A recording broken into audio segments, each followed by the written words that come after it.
When I was in high school, I didn't know what I wanted to do. I thought I wanted to sell weed, which was not legal at the time, or rap. And I promise you, you can ask any of my old teachers, they will tell you this girl, I didn't even want to go to college. Like I was there with it. I'm just like, why would I want to do that? I wanted to literally be Trap of the Year. She's a Forbes Black National Advisory Council member representing New York, and she was recently named a 2024 USBC Top 50 Under 40 honoree. But I met her at a Black Music Month event earlier this year that she co-produced with another extraordinary Black woman. Everyone, please help me welcome CEO of PR2Politics, Raven Robinson. How are you? Thank you so much for having me today. Of course. Thank you for being here. So let's jump right into it. What is PR2Politics? So PR2Politics is a public relations firm that I founded where we provide public relations services. So getting people in the media, radio, print, online, various media placements. One thing that makes us unique is that we add the government affairs aspect to it. So we don't only represent elected officials, we represent nonprofit, business owners, and public figures looking to kind of increase their awareness amongst political figures. So getting people proclamations, helping people get discretionary funds, and those type of services. And in a few words, how would you define the word success? To me, success is when you are able to live a happy, healthy life and be able to support those that you love. Awesome. So with all that you've accomplished thus far, I think the PR firm was founded in 2009? Yes. All right, so that's quite some time.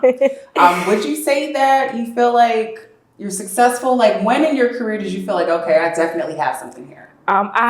So it's a two-part question for me because I do not feel like I have reached my peak of success, but I knew that this was a real thing once multiple elected officials began hiring me. And I'm a person that I like to push the envelope, right? So when I started working alongside a lot of professionals here in New York, I knew that some people would feel like, oh, well, maybe those things are happening because they're already a known person. But then when I started working with people who this is their first time having PR, and I'm still able to acquire CBS, Fox News for first time, business owners, that's when I really knew, oh, you're on to something. And then I think lastly for me with PR, you're putting out a message. And when I see people's lives being impacted by the messaging that they're seeing through my work, that is very big for me. So I have a relationship where my clients, when they do job fairs and community events, they are on the radio.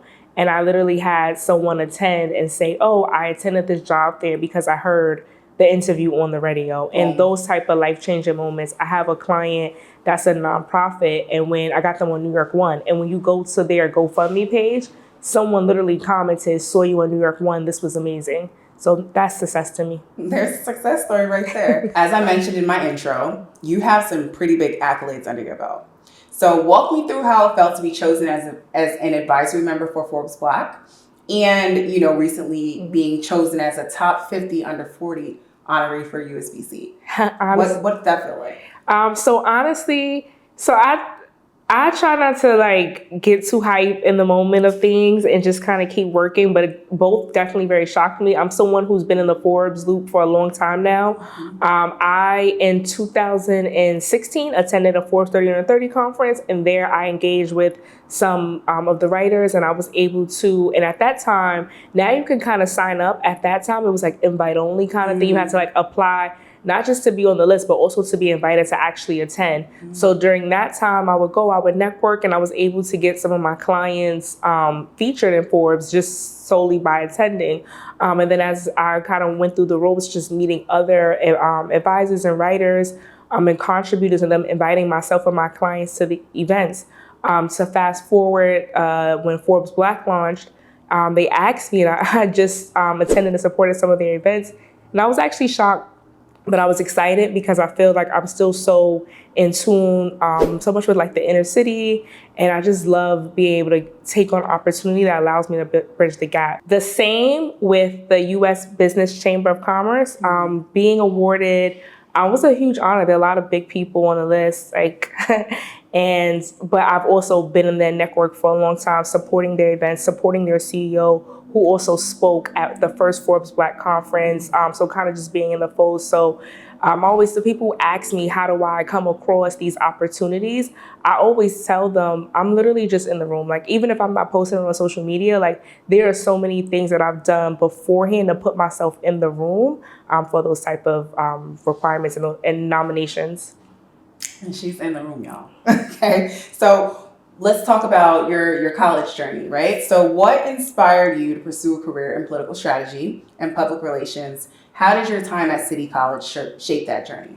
My time at City College completely 100% shaped that journey. When I was in high school, I didn't know what I wanted to do. I thought I wanted to sell weed, which was not legal at the time, or rap. And I promise you, you can ask any of my old teachers, they will tell you, this girl, I didn't even want to go to college. Like, I was there with it. I'm just like, why would I want to do that? I wanted to literally be Trapper of the Year, and I'll be a risk taker. And I had anytime people meet me, they're like, oh my God, you're so nice. You always give resources. I don't care. I will mentor anybody, anything, and give information, because I had a very limited scope as a kid growing up in the South Bronx initially. And I had one mentor who really believed in me. And she got me an internship with a state senator, which completely changed my life, because I think people who don't grow up in the inner city have a different scope of what poverty looks like to us. So for us, you kind of don't know you're poor because you're wearing expensive clothes. Even if you're friends, you don't know what they do. Like, I went to Morris High School. People were doing $1,000 dice games in the hallway and coming to school with Rolexes and BMWs. So I feel like what poverty looked like to us or to the rest of the world, like they looked at it from a financial income and educational standpoint. We had all the material things, but it wasn't until I got into politics that I realized that those things aren't important and don't mean anything in the real world. So when I did my first day of the internship, this young lady was getting evicted, and the senator called the judge. He was able to support her. And I remember in that moment thinking and being so impressionable and saying, I feel like my friends get money and they have access, but none of us could just call a judge right now. And that's when I knew I wanted to be in politics. But because I had a limited scope of different careers, I didn't know about PR. It took for me to go to college at City College to know what I wanted to do in the field of politics. So once I got my internships, I knew I wanted to work in the field. I didn't know what I wanted to do. And there's various roles you can play in politics, but if you don't know them, you don't know. And I just always felt like I have different skill sets, so I didn't know where it was applicable. When I got to City College, this is why, again, mentorship is important to me. At that moment, I had peer mentors. There's a national club called the Public Relations Student Society of America. They have various chapters in different colleges. And my college, we had one. I simply signed up because of the name. I didn't even know what they did. The first day, they were like, oh, you're going to do the media advisory for this and this. And I was like, what? But me, I'm prideful. So instead of me just asking what it meant, I just Googled it and then created one. And we worked as a PR club on campus. We literally did PR for the other clubs and the other students. So if you were a student, you were maybe a musician or you had a show, we would say, oh, Ashlee, let me do your flyer. Let me take some of your flyers and stick them up. Like, we literally acted as a PR firm, no charge, on campus. And as I seen how passionate they was to push fashion shows and events and other things, it made me like, wow, politicians need this. So my time at City College 100% shaped me wanting to be in PR, and it also gave me hands-on experience to know that I can do it. I love that. Okay, so can you share a pivotal moment in your career that solidified your passion for public relations? A pivotal moment in my career, there were a few, but I think honestly, every pivotal moment comes every time I get a national placement for a client, because it's that reassurance to the point where now I have certain producers of certain shows before I even pitch coming to me and saying, oh, we want to do something on this. Who you got? And I think that those are always the small reminders, because I think that building a case study and accountability and just having results is very important, and deliverables very important. So when I'm able to really make those deliverables on behalf of the clients and the people that pay me, those things are always that refresher and that reminder of you're onto something. But also building those relationships, right? So Correct. It's so funny because I have a news background and you're in PR. So I'm very familiar with press releases and pitching, for different events and things of that sort. I would see all of that all the time when I was working at News 12. So, we would look through the pitches and stuff, and then we would choose what we want to feature, right? So if there was a PR firm or someone that we're familiar with, Of course, we're gonna, pick that one over another PR Of course. pitch that comes through. So, building those relationships definitely attests to what you just said. Okay, so in this field, this is a female-dominated field, right? So, as a young Black woman in this field, have you faced any challenges, and if so, how have you overcome them? I faced a lot of challenges, and one thing that I will say specifically as it relates to diversity and inclusion, although there are a lot of Black women who are publicists, when it comes to the corporate PR space, it's actually a lot of white male dominated. So like when you think of the Edelmans, the Ruderman, Finns, and all the big PR firms that represent corporations like Starbucks, it's actually white male dominated. And honestly, that's why I started my firm. I remember in 2009, and just as I started consulting, I applied for a lot of internships at the bigger PR firms. And at one point, I was the president of my PR club. So I was hosting agency tours, and I was the key point person for the college as it related to PR things. And I would get the internships, I would host the events.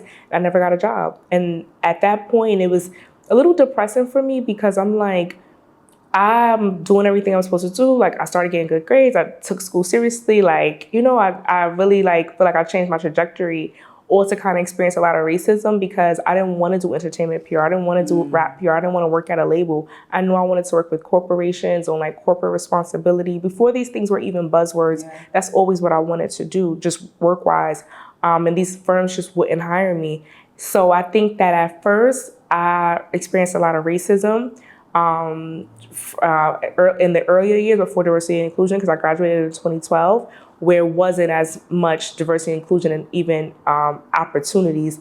And then now being independent, I do notice that there are a lot of people of color who are in the PR, specifically women, but I still feel like I encounter certain things because, certain people are into the aesthetics and looks. So sometimes it makes it harder to collaborate because people may feel like she doesn't have the numbers, she doesn't have X, Y, and Z. And it's like, yeah, but I've been doing PR for cancer centers, senators, and stuff for a very long time. Yeah, respectfully, I don't like to be that person, but I think that especially like with the younger generation, and I love to partner with them, but I think that sometimes it's kind of hard because they're looking for the what local influencer is gonna post us, and I'm looking for okay, who got the money? Who's doing the sponsorship? I don't care about 100,000. The person don't even have to have Instagram if they gonna sponsor. Yeah. What's the LinkedIn? Yeah, and so I think you know what I mean. So I want to take this opportunity to really applaud Jocelyn Rivera, who I partnered with, because she's younger than me, but she's on point. She's 29. She does her thing. She does her big one every time, and I really respect the fact that she's in a time right now, her generation, where everything is about numbers and just influence, and her and her whole team at Press Play do the real work of the impact, and they're writing proposals and they're preparing decks, which is something that you unfortunately don't see anymore. So I definitely want to applaud her, but I definitely feel like in my field, I do still experience different type of backlashes depending on the demographics. So the white PR firms is she's young, she's Black. I don't know if she's going to be able to really execute, or we want her on our team, or her ideas will be as innovative as we think what innovation is. And then I feel like sometimes with the other PR people, it's kind of oh, well, she don't deal with rappers. She don't have a lot of followers. We're not really on that. So you're in your own lane. I do feel like I'm in my own lane. You're in your own lane. And, I really resonate with you mentioned how you were applying to these major firms and they weren't hitting you back. So what did you do? You created your own lane, right? Correct. And I resonate with that because that's why I started rooting for everybody Black, right? I wanted to, do my journalism and, report for a publication, but I wasn't hearing back because I didn't have the experience, right? So I'm like, you know what? Let me get some equipment. I know how to interview people. I went to school for this. I got 2 degrees. And I just started doing it on my own, right? And now it's doing pretty well. So I'm grateful for that. And I really resonate with you with that. Okay, so as CEO of PR2Politics, what have been some of your most rewarding projects and what impact have they had on your clients? So some of my most rewarding projects, I have a lot, but if I could say my top 3, it would be my first one. So I have a client, she has a nonprofit called Seeds of Fortune, where they provide help students get scholarships, specifically young women of color. And they are actually now working to provide opportunities for people, for students in Ghana. And that's been very big. So, I've been able to get her in Essence, Forbes, and various publications. But for me, it's really that impact in building that infrastructure that we now have a national model in teaching women of color not only how to, like, why college is important, but making sure that the affordability is there, because that's a big thing. So that's definitely something, because I think that as I do PR and I get her on the news and moms are seeing like, oh, I should sign my kid up for this, or even prospect donors are saying, oh, I should be donating to this. Like, even if I don't meet the students, the trajectory of their career to go to college, be able to go to college for free, a good college, be able to make extra money and invest that money, because she also teaches them about investments and things like that. I think that's really rewarding. Another rewarding is working with former assembly member and former vice DNC chair, Michael Blake. We do a lot of national work, just honestly, encouraging people to vote and be part of the civic process. And that's always rewarding. And then he also, when he worked for Obama, launched the My Brother's Keeper initiative. And now I'm able to literally go to schools with him and implement those for young students of color. So that's very impactful, because once I leave, like, that's all legacy work for me, especially for someone who didn't grow up having those opportunities. So I love that my work is able to get me there. And then I think lastly, just for myself and my own family, just having access to things. So being able to bring my mom to like parties at Gracie Mansion or going to Grammy weekend and things like that, those things are always really fun, because my impact work puts me in the room. Mm-hmm. Oh my God, Raven.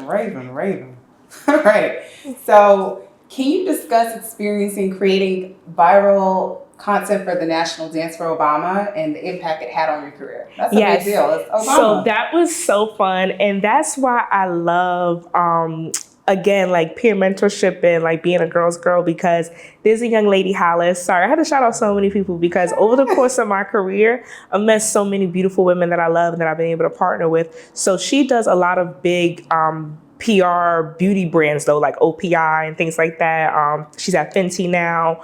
She was at Rare Beauty. Like every major Neutrogena, every major beauty brand, she has done PR for. So now the thing is, when it comes to PR, people on the outside, they don't understand that there's different branches or different industries. So what happened was her friend reached out to her and said, hey, I need a PR. She's like, girl, I do beauty PR. I don't do.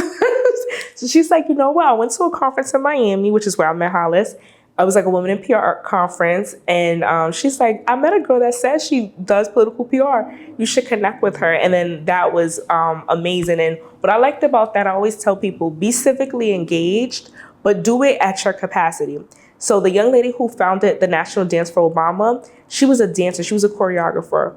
She didn't know how to knock on doors, like canvas. And it doesn't have to look that way. It doesn't have to look like giving out flyers. She would literally put a instrumental behind Obama's speeches and do flash mobs.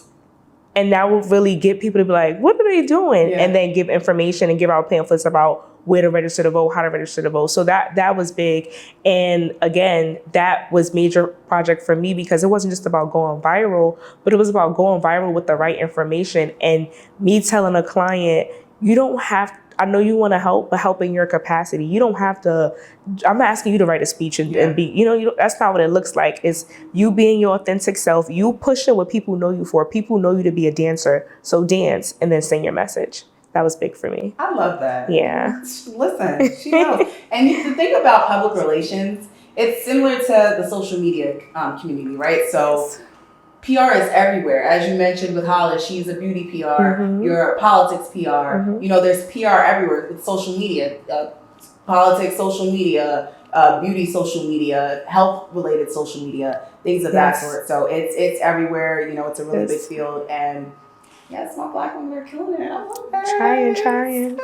Okay, so your book. Let's talk about your book. Yes. So I self-published a book called Your Campaign, A Business Owner's Guide to Understanding Public Relations. What key takeaways do you hope readers gain from reading that book?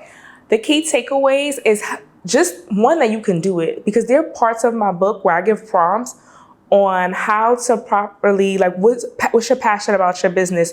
What informal skill sets do you have that makes you successful for this business? Because I want people to understand that. So I just want people to be able to have a plan to navigate, to just go for it. But most important, know that they can do it. Anyone can do it. Listen, anything that you put your mind to, you can do. For real. Yeah. You can do. And that's what Raven did. Yes. You got politics people. Okay. All right. So you encourage entrepreneurs to be unapologetic about betting on themselves. Yes. Can you elaborate why this mindset is essential for success? This mindset is essential for success because for me, it's like, don't let nobody count you out. So don't count yourself out. So that's number one. And I think for me, one of the things, it may be funny, but one of the things that I always say to myself growing up in the city, sometimes anything can happen, right? Like a fight could break out, things could get crazy. So I always say to myself, are you really scared to pitch this person when the worst thing they can say is no? Like you haven't been in nothing crazy, you know what I mean? So for me, it's like, just bet on yourself. The only thing that you can never fail. You can only win or learn. So that's something that I stick with and I tell myself all the time. We the same. And the reason why I say that is because that's a foreign word to me. And I don't mean that in like a weird way. I understand completely. Like, there's always a way. Where there's a will, there is always a way. Mm-hmm. So you better find that way. Correct. Don't take the word no. I mean, on some crazy-ish. Yeah. Means no. Yes. But anything else, don't take that word seriously. Just go another lane. Hello. Mm-hmm. Hello. Okay, so what role do you think networking and community engagement play in the success of emerging leaders? It plays a big role in emerging leaders, simply because your network is really going to be the person it's going to be how you kind of just get your message out to the world organically. There are a lot of people who, like my friend Hollis, who she knew that I did political PR. There was, nothing for us to engage in. We were literally just friends. But the moment someone said to her, oh, I want you to do it, and it's about voting in Obama, it was like, oh, so networking is good for those reasons. I think that sometimes people try to be like too hard on it. Like, oh, what do you do? What do I do? No. It's not. You know what I mean? Like, you and I met in June. We're just now engaging. You know what I mean? Everything don't have to be quick. Exactly. So you just build it with people almost like a regular, like a dating relationship. And then when it's time to come together, you come together. Exactly. All right. So as a speaker at various events, what message do you aim to convey to young entrepreneurs? Like you like to help a lot. And how do you connect with your audience? I connect with my audience through like social media. I try to be, hip as possible and just kind of stay young. Yeah, that's where the young people is at. Where they are. Yes, 100%. And just kind of be honest about my experience so that this way they can see themselves in me. Like I don't want people to see me where I am today here, being a national advisor at Forbes, being top 40 under 40 in various, awards, and then just think that this is just where I'm at. Like I don't need them to understand that. No, like I was the girl, like I failed some classes in high school. I was that girl that did not. Yeah, I wanted to sell weed for real because I'm like my teachers are on the bus with me. Y'all not like it's not given. Like respectfully. Yeah. So I wanted to get money and fast. So I didn't know that, one day I could be a person that I'm charging people tens of thousands of dollars to do their PR and then, and then that'll be lit. I didn't know that because I didn't know people who did that. I didn't even know an entrepreneur as a kid, to be honest. So I think that I like for young people to not, because adults have this, especially teachers, have this thing where like when you're 10 or 11, they feel like or even 16, they feel like they're going to know your whole life. Mm-hmm. Like, oh, you're a bad student, so you're not going to be nothing. It's like, girl, I ain't become nothing since I was like 19. Relax. Why teachers do that, right? Oh, I never had a good teacher K through 12. All my teachers have been absolutely horrible and ridiculous about just, oh, you're not this and that. And I'm like, girl, please, y'all. No shade, I don't even see y'all in the rooms I'm in now. So just everybody pipe down. Okay. So to the good teachers that's encouraging the kids and seeing the forest and not the tree. No, but seriously, like the teachers who really do you think you are to like really speak negativity and like I'm that? I'm gonna be honest, at 16, 15, you don't really know what you're gonna be. So yeah, got a whole life ahead of us. Anyways, so speaking of, right, and then I just want to piggyback on that thought, right? So if you don't know better, you can't do better, right? Correct. So it's just about awareness and opportunity and seeing it. Once I became aware about the political process in real time, not from a textbook, but seeing it, I wanted to be in that industry. So you can't say that had I not had that internship, we wouldn't have this conversation. So see, boom. So there are textbook readers and there are visual learners. Real life. And I needed that real life. I needed to see, yes, I needed the visual. Yeah. All right. So we're wrapping up. So what advice can you offer to young PR professionals who want to, be like you, CEO of PR2Politics? A big deal. One of the things that I want to tell PR people is initially when you start, really hone your ground. And the reason why I say that is because I had to know who the political reporters are, know what the political jargon is, and kind of get into that mode before I can expand and do other things. So I know that sometimes people are going to come to you, hey, you do PR, let's do this. But if your deliverables are not going to be good, you're not going to build a good rapport for yourself. So be open, be honest, and just really have a niche first, because you don't want to be representing a rapper, but then you got like ESPN contacts. So it just kind of doesn't go. Just stay in your lane for a little bit and build that up and then branch out. Because PR is huge. PR is very huge. It's very vast. It is a lot of opportunity for collaboration, but you just want to hone into your industry first. Exactly. All right. So looking ahead, what are your aspirations for PR2Politics and your own career in the coming years? So my own aspirations are, of course, to get major contracts with major brands to support their PR initiatives, and particularly around their like inner city or social giving. And then for myself, I do want to run for office one day. So I'm speaking with a future elected official? Yeah, stop playing. All right. So lastly, what does it mean to you to root for everybody Black?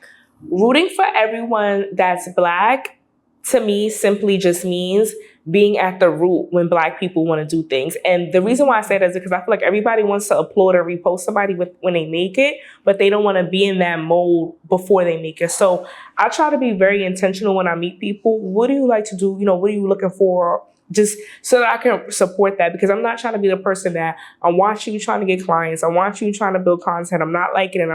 But then once it goes viral, I'm reposting it. Like so when you're rooting for everyone that's Black, just be at the root and really push them. Oh, Raven, let me just tell you why I was so inclined to feature Raven. You are really, like what you just said is exactly what she does, right? We met in June at the Black Business Month event that you co-produced with Jocelyn. And since then, like, you've been liking my stuff, supporting my stuff, and it takes nothing to it's free. It's free. Like, that is free. Like, I'm not charging nothing to like my stuff, because here's the thing. Working in social media for my 9 to 5, I know the impact of social media. I know how, beneficial a share can be. All it takes is for your work to get in the face of the right person, right?